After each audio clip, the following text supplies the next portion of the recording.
anggur adalah salah satu kehamilan di mana ada kelainan pertumbuhan pada ari-ari atau jaringan di dalam rahim. Angka kejadiannya sekitar 1 dari 1000 kehamilan. Hamil anggur ini biasanya timbul karena ada kesalahan pada saat pembuahan antara sel telur dan sperma.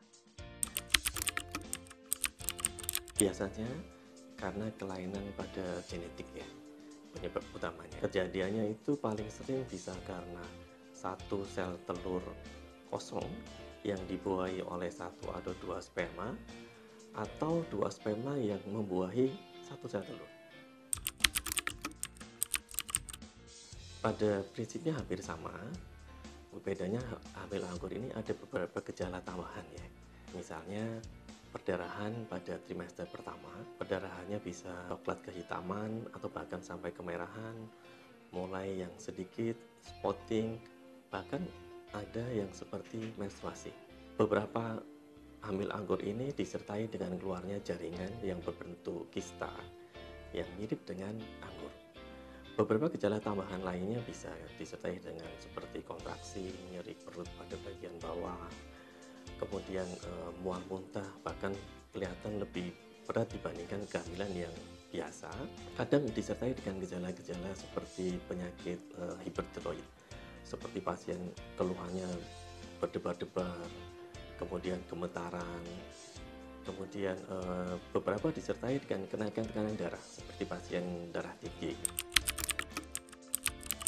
Faktor risiko dari kehamilan hamil anggur ini adalah usia ibu. Jika hamil pada usia kurang dari 20 tahun, usia 20 tahun atau lebih dari usia 40 tahun, resikonya akan meningkat. Jadi pencegahannya adalah sebaiknya hindari kehamilan pada usia di bawah 20 atau di atas 40 tahun. Sebagian besar kita temukan hamil anggur ini ada pada trimester pertama, yaitu kehamilan kurang dari 14 minggu ya.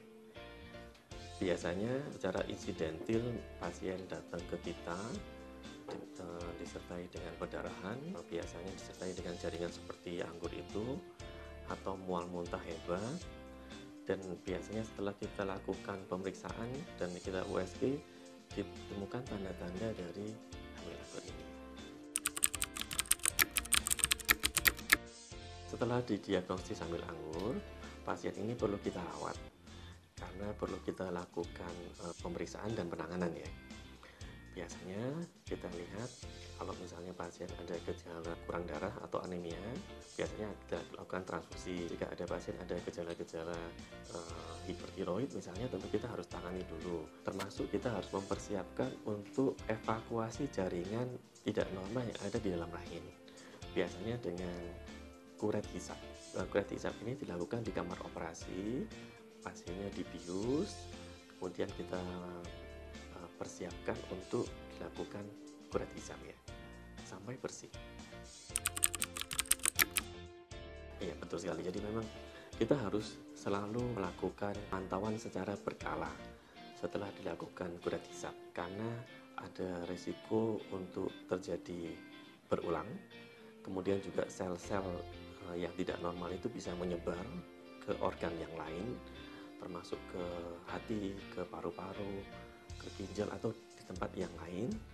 Juga kita perlu memantau jangan sampai timbul keganasan atau kanker ya. Biasanya pemantauan ini paling sedikit 12 bulan setelah kuret hisap, atau paling sedikit 6 bulan setelah hormon kehamilan yang berhasil kita normalkan itu selama 6 bulan minimal ya. Itu kita monitor. Secara umum setelah hamil anggur tidak ada larangan atau pantangan untuk berhubungan seksual ya. Tapi kita selalu rekomendasi diberikan kontrasepsi karena kita mencegah kehamilan yang terlalu cepat, karena akan memicu timbulnya hamil anggur ini berulang, dan kita mencegah penyebaran serta mencegah jangan sampai menjadi kanker gitu. Hamil anggur ini ada dua macam ya. Yang pertama tipe yang komplit, yang kedua yang parsial. Bedanya kalau tipe komplit ini biasanya hamil anggur tetapi tidak ditemukan janin dari hasil USG maupun hasil patologi.